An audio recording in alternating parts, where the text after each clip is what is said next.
Welcome to another Bringing the Thunder. My name is Jan, and I'm happy to be here together with someone else than Siba. No, it's been him a lot, and I've managed to snag another expert from our company. I'm here together with Thomas, right? Yes, indeed. Tell me a little bit, who are you and what do you do in Skyline? So my name is Thomas, thank you. Hello. And I've been working at Skyline since 5 years as a system developer. Yes. So what I do mainly is Connectors, automation, deployment, scripts, stuff like that. creating projects in close collaboration with our customers. Okay. And today you are here with me and us to do a kata, to do an exercise, to have a look at something quite interesting. And I think it was interactive automation scripts, right? Yes, indeed. So what can you tell us about interactive automation scripts? So interactive automation scripts, as the name suggests, is kind of an extension to a regular automation script. So Okay. a regular automation script can be used to automate a whole load of data miner functions. And of course, if we want to have some kind of interactivity with the user, we can extend that by creating an interactive automation script. Okay, right. I love how you're explaining it as if, what silly question. It's in the name, Jan. It's Yes, automation, it's a bit and now it's interactive. No, it's great because indeed an automation script generally is just what is it? How do you call it? A run and forget, shoot and forget. You just run it, it does its thing, and that's it. But we want some interactivity. I'm guessing some kind of UI, some kind of, you can click, you can fill things in. So that's the exercise we're gonna do. Yeah. And everyone at home or at the company or wherever you are can follow along, right? Yeah, indeed. Okay, so what do we do? How do we get started? Okay, well, first things first, you need to know for which data miner system you're developing the script. Because, of course, newer data miner versions, they offer newer features. Functionality features. Indeed, newer UI components, stuff like that. So in my case, I know I'm going to be developing for 3.11. Yeah. 3.11, okay. So that's one of the later ones, so I don't really have to worry that much. And then next up is really what do we want to show to our end user? Yes. So in my case, I already prepared it a bit. So in my case, I want to show a small dialog, a small screen, in which we have static text saying, hello, how are you? In this case, please select an element to mask. Okay. Next up, we have an element, some interactive components, in this case, a drop-down, and then a button at the bottom that says wow, mask. so you've done a whole battle plan here? It's like we're about to enter a battlefield and you're like, okay, we're going to do this, we're going to do that, and flank them and all of that. But I'm going to guess it's probably not as complex as... No, I don't know. It should be, yeah. I don't have any experience in warfare, so...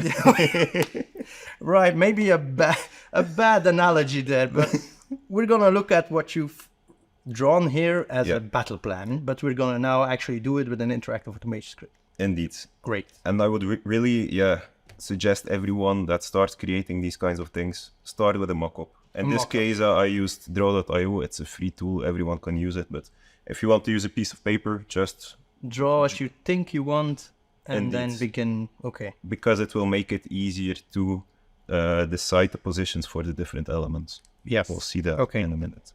All right. So now we know what we want. We know what the functionality roughly is. I think it kind of explains itself. Yep. Masking elements. Indeed, masking elements. So I would say, let's start coding. Sure. So I'll start by opening up my Visual Studio, of course. And I'm going to be creating a new project. Again, we have our handy dandy templates. Indeed. And data miner automation script solution template. So we're starting from that. So you will need the IAS installed for this. Yes. And Visual Studio, obviously. But if you followed the other katas, you should probably already have these. So there we go. So mask element as the name of solution, very well. Just an example name. Indeed. Again, mask element, probably the same thing. And my initials.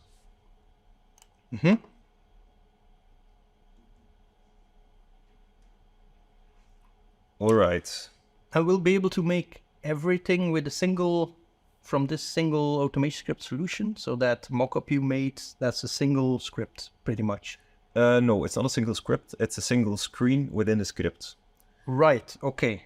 We'll see what that means probably when we go in. But it's from this Visual Studio solution that we're going to be making it. We don't need multiple solutions or multiple things. No, right. No, indeed. Okay. So first things first, currently we have a regular automation script. In order to make it interactive, we want to be using a NuGet package. Right. So there's a NuGet package. It's called the Interactive Automation Toolkit. So kind of like if you're familiar with WPF, other toolkits and stuff like that, give you some of the typical UI. Usually that's it, typical UI components and typical things that are already pre-programmed in. Indeed. So I'm guessing it's that kind of library. Yep. Okay, so NuGet Manager, we're looking for Skyline Toolkit. Data Miner Toolkit, something like that. You'll find it, eventually you'll end up with this one. Eventually you'll find it. But yeah, Interactive Automation Script Toolkit. So the thing I pointed out at the start, know for which data miner version you're developing. As you can see in here in the description, you can see the data miner version with which the package is compatible. The minimum version, 10.3.7. Yeah, so in my case it's 10.3.11.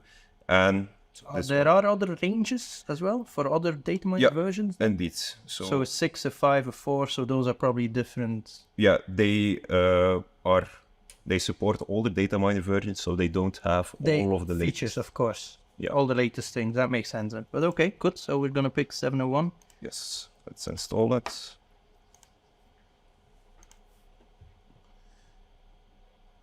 All right. We got an error. Okay, well, no problem. Let's have a look what it says.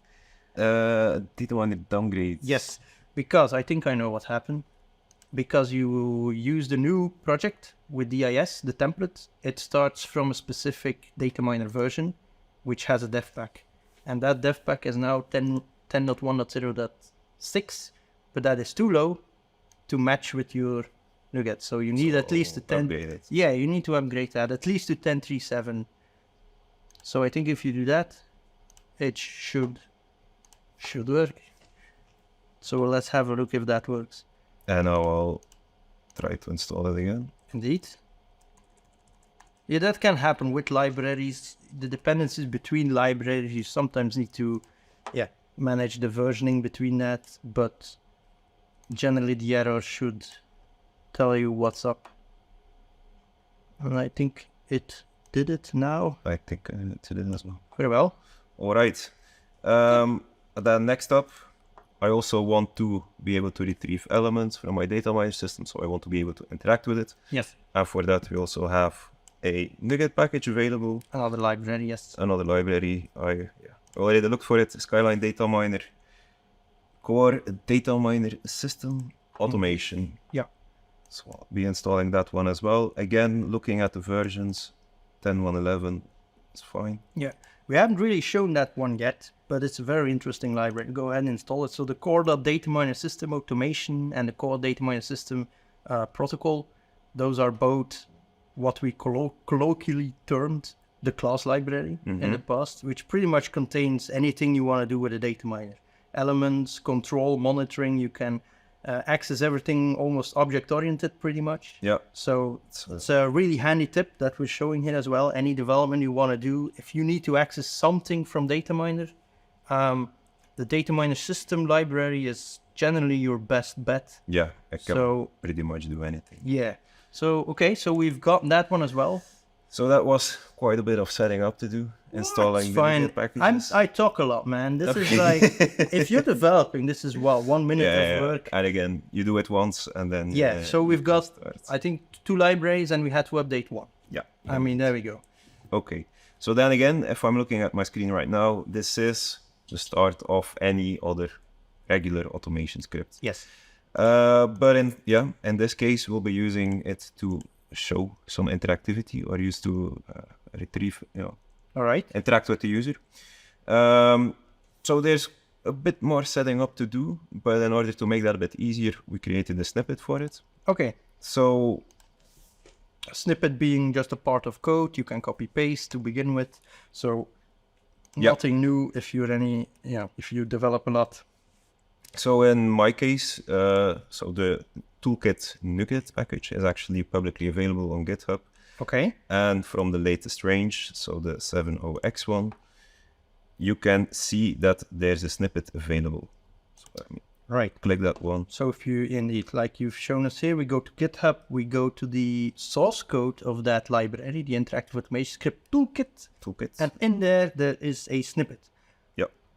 We are probably going to be adding that to the IAS itself. Yes. So by the time you're watching this, probably not when, well, maybe it is. It might already be in the IAS itself. So if that is the case, you can probably use the snippet in Visual Studio, Ctrl-K-X, find it and do it like that. If not, then this is the way through GitHub. Indeed. So at least that's one way to access it for now. So now I downloaded it and I want to import it. So for that, we can use the Code Snippet Manager from Visual Studio. Yes. I can import one. So my downloads. I can choose my location. I'll just add it under my code snippet. That's fine. And now I can use it. So in this case, the snippet actually contains the entire script class, including the run method. It adds some usings and whatever.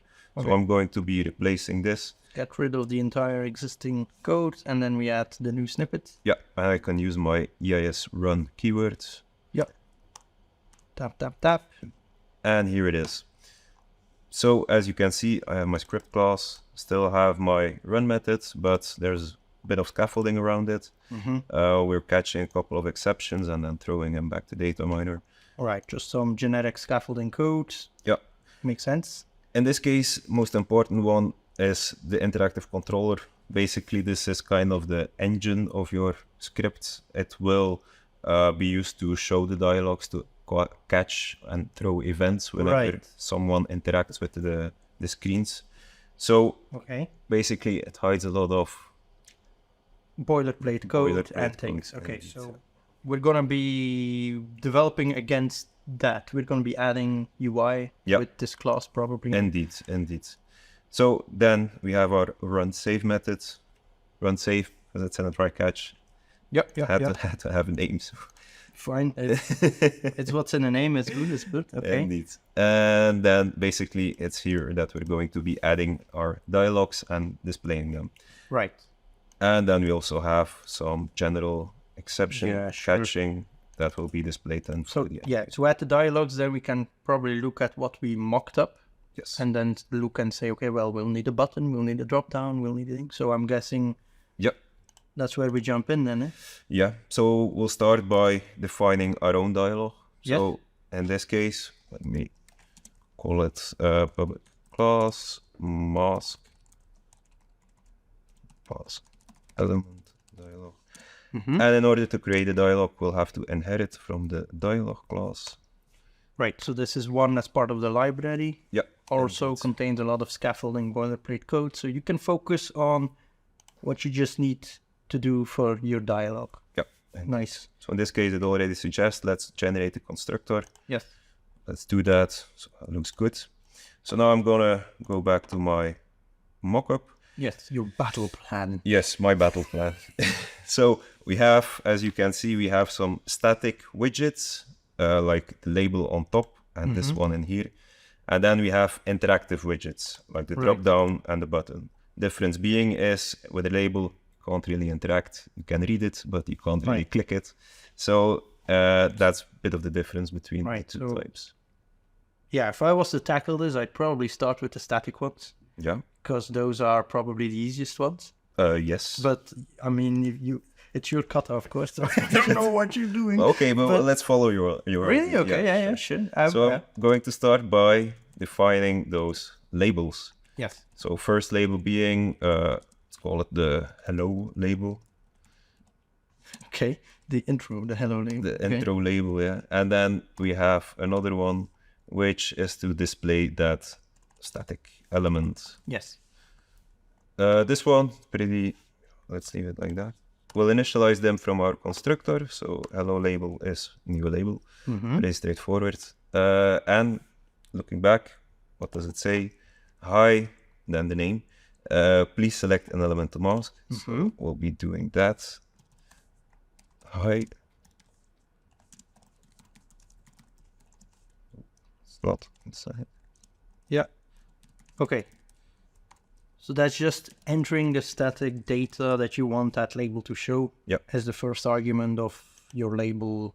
Yeah, just the first argument of your label method or label constructor, pretty much. Indeed. It's quite a lot of things you can change. You can adjust all the labels. There's different styles. You can adjust the height, the width, stuff like that. But let's keep it simple for now. Sure, yes. I do want to add a bit of personalization to it. So I'm going to be... You do you, eh? I'm going to be displaying my username. Okay, just, don't put your Visa number in there or something. That's too personal. Don't go... Okay, please just to use a display, please don't use a display name. Okay. All right. And then my element label, it's even simpler. It's just element. If I can type it, element. Yeah. All right. So now we've covered half of the things we want to show already. Yes. Next up, we have this drop down. As I said, it's an interactive widget. What I like to do in those cases, I actually want to expose them so I can access them from outside of my dialog. I see. Okay, yeah. If you need to do some logic somewhere else. Yeah, basically you can do it within the dialog, but I prefer to split it up just to have a better distinction between... Probably like a public property then or something where you can access it from outside of your specific mask element dialog. Yeah. Yeah. So in this case, I'm going to be creating a dropdown called element dropdown. Yeah. You want to know a quick tip? A quick tip? Yeah. Yeah, if you type in prop and then tap, it makes that entire line of code. All right, let's try it. Prop and then tap. And then you just to tap through it, of course. Now it's an int, but just quick tip. Just, Yeah, I tapped too much. Yeah, that's fine. Get rid of it. Well, it's just a quick. I'll keep parts of it. Sure, yeah. So then this is my mask. Salvage. Yeah. It's pretty fine. Good enough, yeah. All right. And then private, yeah. Okay, so now we still need to initialize these things. So in my element dropdown, I'm going to be adding all of the elements available on my data miner system. Right. So you can select them. So do this here. Drop down. No, it's elements. There's a new drop down. And in my constructor, I'm going to be adding all of my options. So in this case, engine dot. No, I'm going to be using DMS, of course. Yeah. And now that's using the data miner system library that we discussed earlier. So from DMS, you can then go to you can from there do get elements, I think. Yep, indeed. Get elements. And then we actually have a list of our elements. Of course, in a dropdown, you're not going to be displaying elements. You're going to be displaying the name of those elements. So in this case, x dot name, for example, and that's it. Right. So now we filled up the element dropdown with all the existing elements in your data miner system. Yep. And then again, a dropdown has a couple of options. Can't type anymore.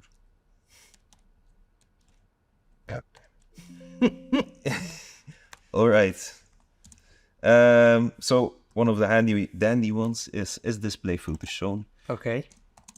Basically, if you have a huge dropdown, right, sometimes hard to find something. Yes. So if you enable that feature, then you can actually type in the dropdown and it will filter all of the options. Yeah. Okay, that's a good tip to show everyone. Yeah, because that's probably one of the first things. If you have a huge dropdown, you're like, yeah, it's like okay. Oh no. Okay. And then one of the other downsides is if you have a huge dropdown and it's not sorted alphabetically, makes it even harder. So it's sorted. I'm going to be enable that one as well. All right. So then that's basically it. We've created our dropdown. All of our elements are in there. Right. Now we still need to define our mask button. And in the constructor of a button, we can just say, this is the text I want to be displayed. The name of the button, yeah. So in this case, mask. I can't help but notice that. So we've been making these labels and things, but we don't have a position for them. Yeah, that's the next thing we're going to be doing. Great. So how do I position my... Or are we missing things? Maybe have a look at the battle plan. Yes, have a look at the battle. Have a look at the battle plan. So we've got the static element, we've got the drop down and the button. Yep. So I think battle plan is good. We just need the logic and the location. I think you missed something. I missed something. What did I miss? You missed the title. The title. Sometimes a battle plan is not enough. So we'll also be setting the title of our dialog. In this case, mask element. By default, it has default title. It just says dialog. It's not that nice. Yeah, I would have probably noticed then when I... Okay, but okay, good. All right, so that's defining everything. Now again, as you said, we need to define the positions. Yes, positioning. Maybe a quick bit of explanation on that. So as you can see in here, I've already added some kind of rasterization, so you can see a bit of the cells. So whenever we add a widget to a specific position, it's going to be added to like a grid layout. Okay, so it's a grid layout, like matrix style things, 0, 1, X, Y. Indeed. Okay. And our top left cell is basically our home cell. 0, 0. 0, 0. All right. So let's start by adding our first static label to that position. In this case, hello label. And then we can specify the position. There's a couple of overloads in here, but in this case, it's going to be 0, 0. Yep. Okay, and then we can just, do the same for the other ones, eh? Indeed. So copy, paste, and give them a location. Yes. So next up, our element label was displayed below that, and that will be displayed on the second row. So in this case, 1. Then we have our element drop down next to it. So row 1, column. Column 1. So we're seeing it in theater of the mind. Keep going. That's why I'm saying 0, 0. All right. 1, 0, 1, 1. And now the mask button on our third row, index 2. Yeah. 0 base, so 2, 0. Yeah. Or 2, 1 if you want it on the right, I guess. But yeah, sure. Yeah, okay. Why not? Good. And now, again, have a quick look at our battle plan. As you can see, one of them has a, what do we call it? A span? A span, yes. Indeed. This one is spanned, same with the button. Okay, yeah. So you can also define that. So in the code, then probably you can add an overload with the span or something. Yeah, indeed. So makes sense. If I can show it, yes, this one. So first one we need to add now is the row span. In this case, it's just 1 because we don't want to span it actually across multiple rows, and we want to span it across 2 columns. So 2. Right. So columns, row span, column span. Yep. Yes. Okay. Good. And basically for the mask button, it's exactly the same. You're going to span it across a single row and across 2. Perfect.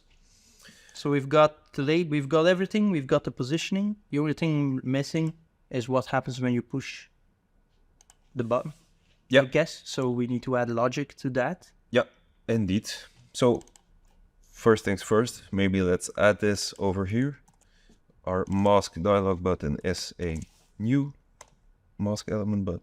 Right, of course, that's your entry point. Run, save. Yeah. Okay. If you're following along, don't forget this. I already forgot it. Yeah. So you add it in there. So you run that specific dialog. Yeah. Good. So what would happen now if we were to publish it to an agent and start it? We would just see the thing we created. Yes. We'll see it. Sure. Yeah. Publish it. Let's have a look. Let's make sure everything's saved first. So technically, it should already look exactly what we wanted. Yeah. If we didn't make a mistake in the code, but with pair programming, so it should be fine, eh? He says, let's see what happens. But yeah, so we'll publish it. Using the IAS should be relatively easy. Yes. So automation script or interactive automation script, both can be just published the same way? Yeah, doesn't matter. Yeah.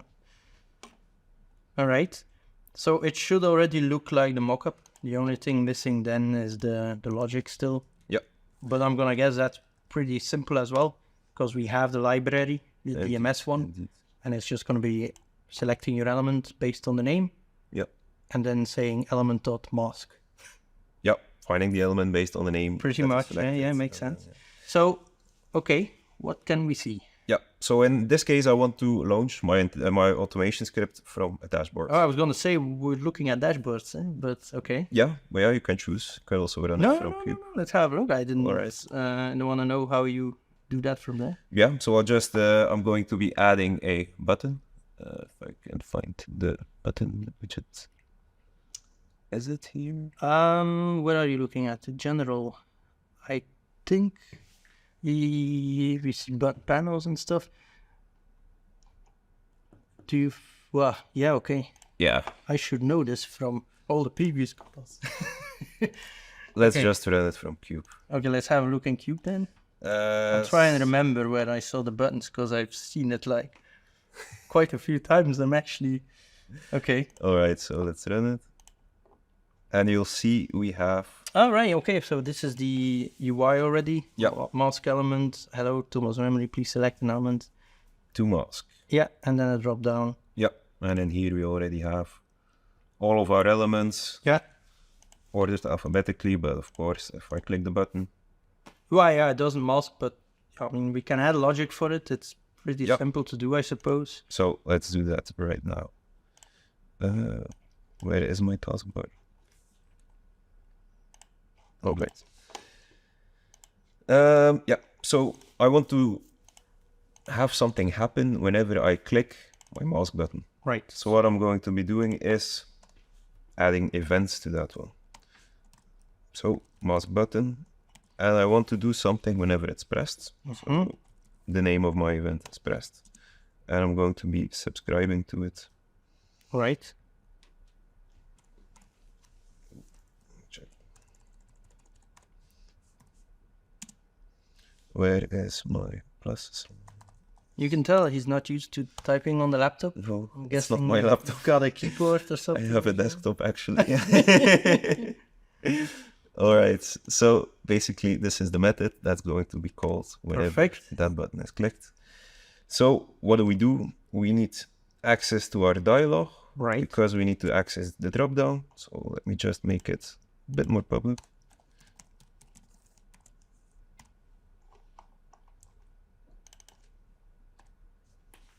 Like this. Then I can access it from here. So string element equals my dialog dot drop down.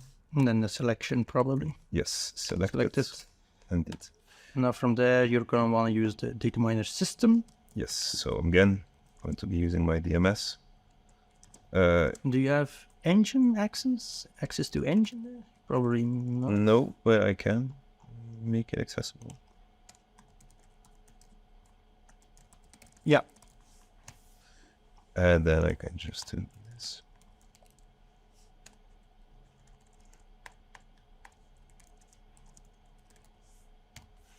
Yep. And now from there you can probably do engine dot get DMS. And then in DMS dot find element. Probably get elements. I think you can just the name. Just use the name. Oh, I mean, it's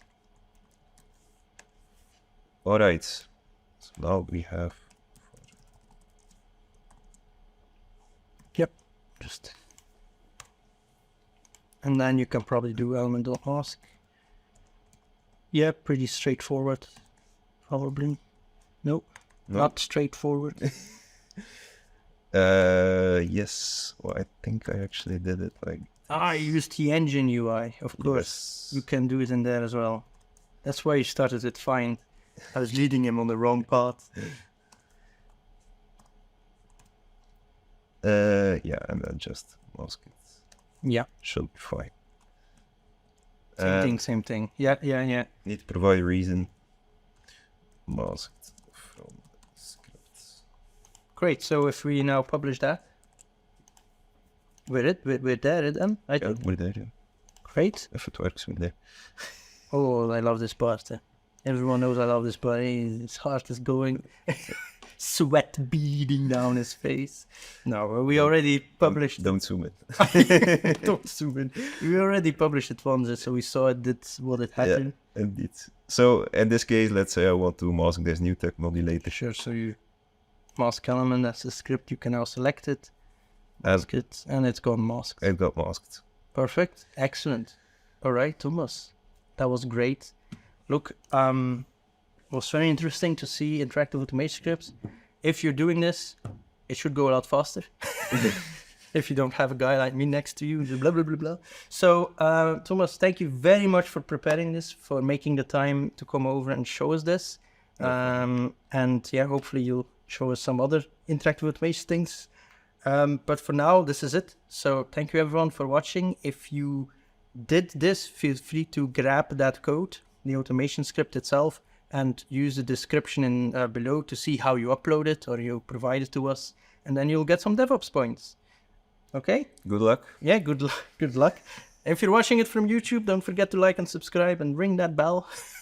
And I'll catch you all later. See you.